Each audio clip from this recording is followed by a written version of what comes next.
সাবিত্রী গলার লকেটে পরি ছোটবেলার ছবি দেখে চমকে যায় অভিক। প্রতিজ্ঞা ধারাবাহিকে দেখা যায় সবার জন্য নিজের হাতে গোলা রুটি বানিয়ে ঠাম্মির মন এক প্রকার জয় করে নিল। ছুটিকে মন থেকে কিছুতেই মেনে নিতে পারে না ঠাম্মি, কারণ ঠাম্মি তো অভির পাশে শুধুমাত্র পরীকেই দেখতে চায়, অন্য কাউকে নয়। তাই আনমনি গোলা রুটিটা খাওয়ার পর অপূর্ব শব্দটা বলে উঠলেও ঠাম্মি কথাটা ঘুরিয়ে নেয়। অভি ঠাম্মিকে বলে, কি ঠাম্মি, আমার বউয়ের হাতের খাবার খেয়ে তুমি মনে হচ্ছে মুগ্ধ হয়ে গেলে, একেবারে আর কথাই বলতে পারছো না। এবার তো তুমি মানবে যে ছুটি এই বাড়ির যোগ্য বউ। ঠাম্মি কিছুক্ষণ চুপ করে থেকে অভিকে বলে, হয়েছে হয়েছে, অনেক হয়েছে। এক গোলা রুটি বানিয়ে এত ন্যাকামো করার কিছু নেই, এখনো অনেক কাজ বাকি আছে। শর্ত অনুযায়ী রান্নাবান্না বাজার সবকিছুই কিন্তু ছুটি করবে। অভির মা ঠাম্মিকে বলে, না মা, বাজারটা না হয় আপনার ছেলে করে আনো। এই বলেই অভির বাবাকে বাজার করতে বলে, কিন্তু কিছুতেই অভির বাবা বাজার করতে যেতে চায় না। অভি বলে, আমি নিচে যাচ্ছি বাজারে। অবাক হয়ে যায় ঠাম্মি, অভিকে বলে, দাদু ভাই তুমি বাজারে যাবে? অভি ঠাম্মিকে বলে, হ্যাঁ ঠাম্মি যাব। আমার বউকে আমি কেন এই রোদের মধ্যে বাজারে পাঠাবো বলো তো? আমি যাচ্ছি বাজারে, আমি নিজে বাজার করে নিয়ে আসবো, আর তারপর আমার বউ তোমার জন্য নিজে হাতে রান্না করবে। এই বলে একটু দুষ্টুমি করতে করতে অভি বাজারে থলিটা নিয়ে বাজারে চলে যায়। বাজার করার অভিজ্ঞতা একেবারেই অভির নেই।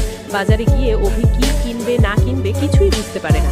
কিছুক্ষণ পর সেখানে ইন্দ্রও চলে যায় এবং অভির কাণ্ড কারখানা দেখে ইন্দ্র অভিকে বলে যে, কিরে অভি, বাজারটা তো ঠিক করে করতেও পারিস না, আর তাছাড়া বাজার করার অভিজ্ঞতা তোর নেই। আমিও খুব ভালো বাজার টাজার বুঝি না, কিন্তু এক কাজ কর, দোকানদারকে বল যা দেবে সেটাই নিয়ে যাস।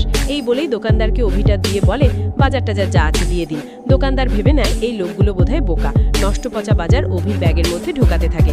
ঠিক তখনই সেখানে সাবিত্রী দিয়ে আসে বাজার করার জন্য, এবং সাবিত্রী দিয়ে এমনটা দেখে ভাবতে থাকে, দোকানদার লোকটি এই উকিল স্যারকে বোকা পেয়ে উল্টোপাল্টা বাজার দিয়ে দিচ্ছেন, নষ্ট বাজার জিনিসগুলো দিয়ে দিচ্ছে।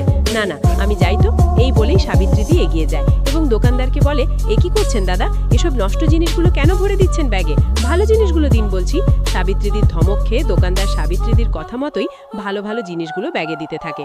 অভি অবাক হয়ে বলে, বাবা, আজ বুঝতে পারছি আপনার রাগের একটা জোর আছে, নয়তো তো আজ বাড়িতে গিয়ে আমারই পিঠে পড়তো।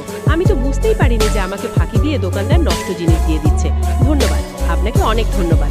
সাবিত্রীদি ওই উকিল স্যারকে একেবারেই পছন্দ করে না। তাই সাবিত্রীদি অভিকে বলে যে, ঠিক আছে ঠিক আছে, এবার বাজারটা নিয়ে যান, সেই তো ছুটিকেই রান্না করতে হবে, এই জন্যই এগিয়ে এলাম আর কি। এই বলে সাবিত্রীদি ওখান থেকে চলে যায়। আর ঠিক তখনই সাবিত্রী গলার লকেটটা অর্থাৎ চেনটা খুলে নিচে পড়ে যায়। অভি সেটা বুঝতে পারে। অভি এগিয়ে যায় এবং চেনটা হাতে নিয়ে ইন্দ্রকে বলে, ইন্দ্র, এটা মনে হচ্ছে ওনারই চেন, গলার থেকে খুলে পড়ে গেছে। ইন্দ্র সাবিত্রীকে ডাকতে থাকে।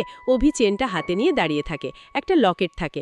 অভি লকেটটা খোলে, আর লকেটটা খুলেই অভি চমকে যায়। দেখতে পায় ওখানে সাবিত্রীদের অনেক আগের একটা ছবি আছে, আর পাশে পরীর ছবি আছে, অর্থাৎ পরীর ছোটবেলার ছবি। দেখেই অভি ভাবতে থাকে, এ কি, সাবিত্রীদের পাশে এই পরীর ছবি কেন? পরীর সাথে ওনার কিসের সম্পর্ক? অভি ওই লকেটটা হাতে নিয়ে অবাক হয়ে ভাবতে থাকে। অন্যদিকে সাবিত্রীকে ডেকে নিয়ে আসে ইন্দ্র। সাবিত্রীদি ওই লকেটটা অভির কাছে যায়। অভি সাবিত্রীদিকে বলে, কে এই মেয়েটি? এই মেয়েটি কে? আপনার পাশে যে মেয়েটির ছবি আছে? সাবিত্রী অভিকে বলে, ছুটি, এটা আমাদের ছুটির ছোটবেলার ছবি। শুনে চমকে যায় অভি। তো বন্ধুরা, তোমরা এটা যাও তো, এভাবেই যেন সাবিত্রীদের গলার লকেটে ছুটির ছোটবেলার ছবি দেখে চমকে যায় অভি, চিনতে পারে নিজের হারিয়ে যাওয়া বন্ধু পরীকে। কমেন্ট করে জানাতে ভুলো